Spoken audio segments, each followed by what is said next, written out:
Hello YouTube and welcome back to another game of StarCraft 2 Legacy of the Void. This is going to be another Grandmaster game similar to the previous one. It is going to be with Semper again, and it is going to be against a player called Miszu, who apparently looks like a pro player. He's on a pro players list, and we'll introduce them very shortly. It's going to be a turn versus turn, and it is going to be again on Runes of Endion, so it's the second game I'll be casting on this map, and we'll just be doing a very quick introduction to the map in case you guys have missed it previously. So let's jump into that right now.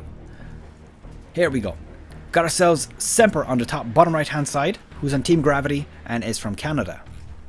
His opponent is Miszu, who I hope I'm pronouncing correctly. If he does end up watching this video, because I'll be tagging him on Twitter, please correct me if I'm mispronouncing it, because that would be super cool. And he's from, by the way, IsIMBA is the clan. That clan? Build? Clan? I think it's clans in StarCraft. Teams. And he's from Poland, by the way.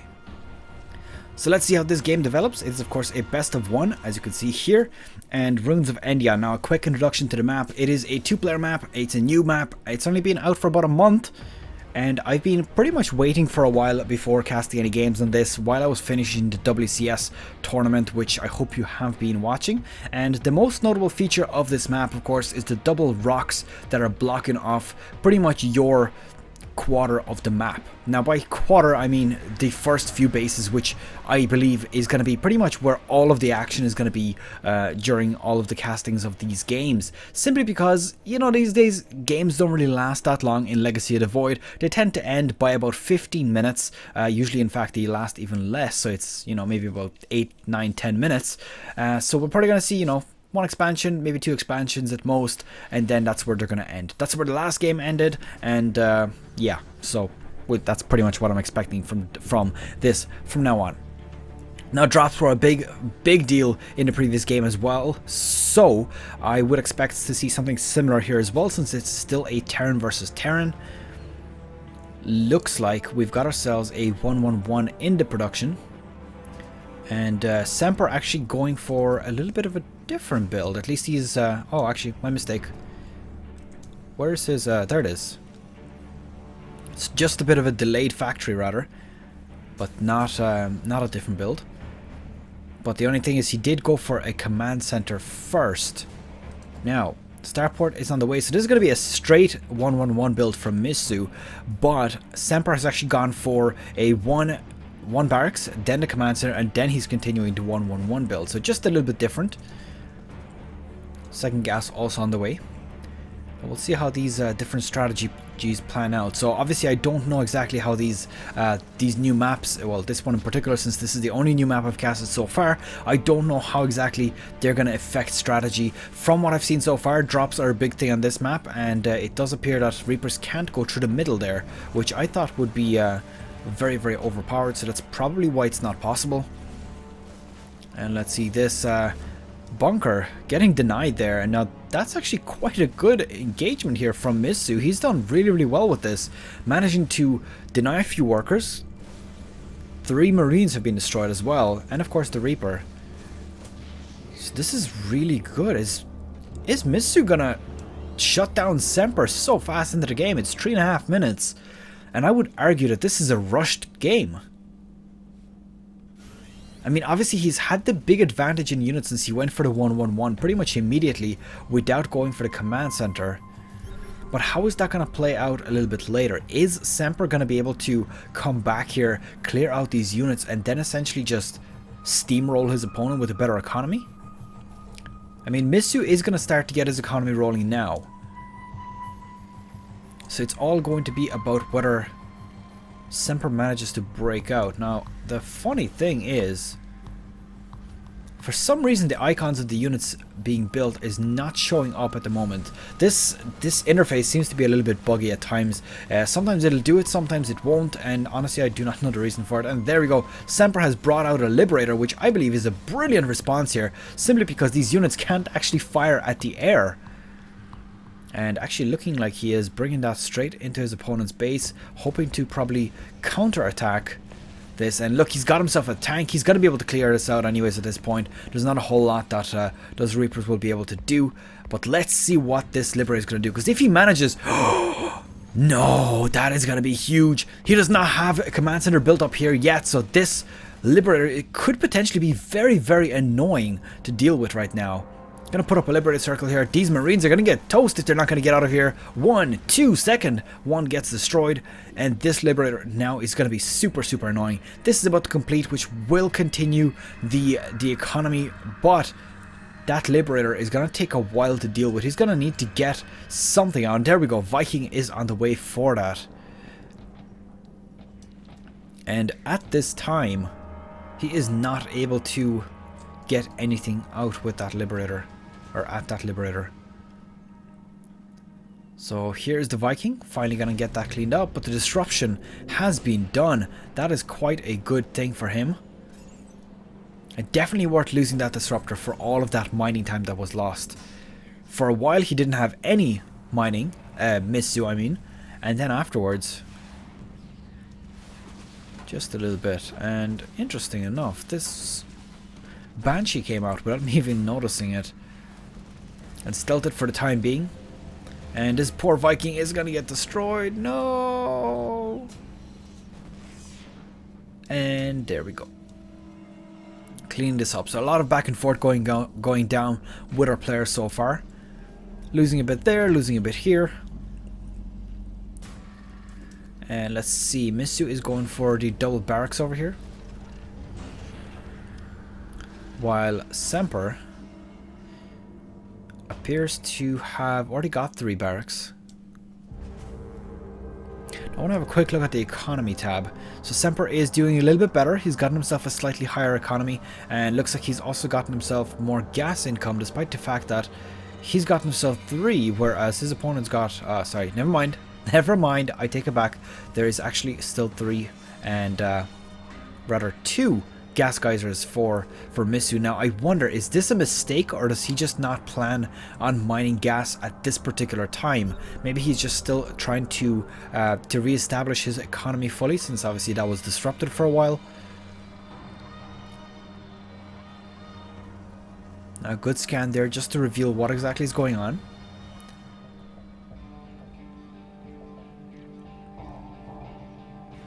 Let's see what he's gonna do here. Let's have a look at the upgrades. So it looks like stealth for Miszu, and that's pretty much it. And it doesn't look like he's making any more Banshees at the moment. So I think that investment was a little bit hard, or a little bit heavy for what he actually got out of that Banshee. But if you look at the units lost, 10 SCVs have been lost. Of course, that wasn't just to do with the Banshee. That was to do with the early engagement that was going on here, which I have to say put Miszu in such a good position early on. But at the moment, it looks like he's kind of falling behind just a little bit. I mean, the army supply for Semper is actually quite good. I almost called them Temper. This SCV looks like it's interested in making another expansion. So Semper obviously trying to stay ahead on expansions. It's actually quite good. Let's see what he's going to do with these. Now, this is not a whole lot of Marines, and definitely won't be able to break through 3 siege tanks. But he might be able to lift the... Oh no, the Viking is in position to defend off against this. Gonna try to snipe it off, and no, does not manage to do that. As long as he stays away from the siege tanks, he should be just fine.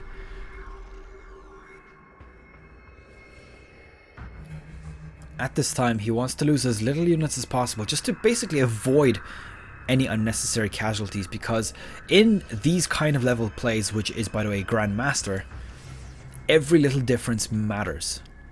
You lose a few extra Marines here, that could cost you the game. You lose a few SCVs extra to what your opponent has lost, and that could cost you the game, because later on it all adds up.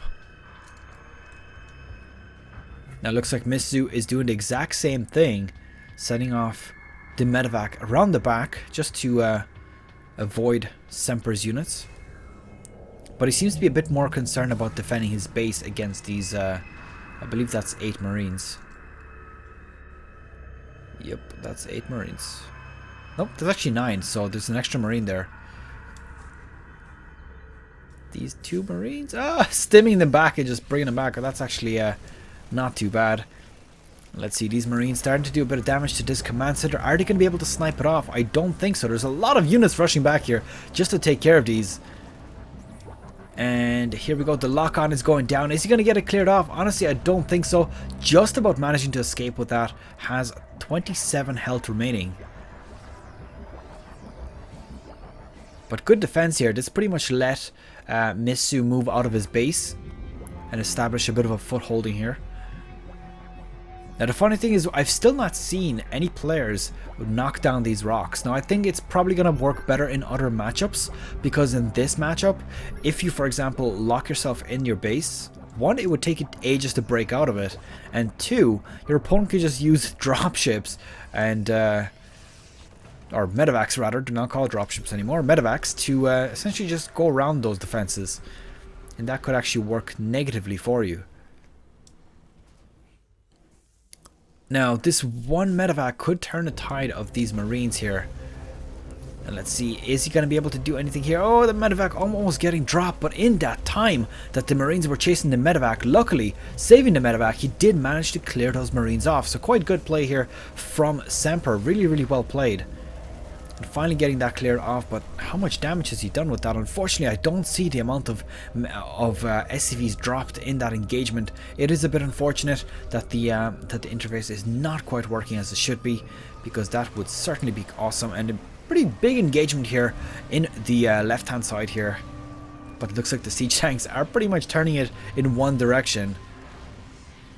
And I believe that the blue one's going to win here. Nope, lifts it off, so just about managing to save that red siege tank that would have gotten destroyed there. Now it looks like there's 2 sensor towers being put up here, and as I said, this is something that I probably will be seeing a lot, or we will be seeing a lot rather, when we're seeing Terran players, because this is the closest way to get across to your opponent's base, and the fly distance is super short. So definitely going to be able to see those sensor towers just to get you those extra few seconds to bring your units back and defend against those either flying units or drops, of course.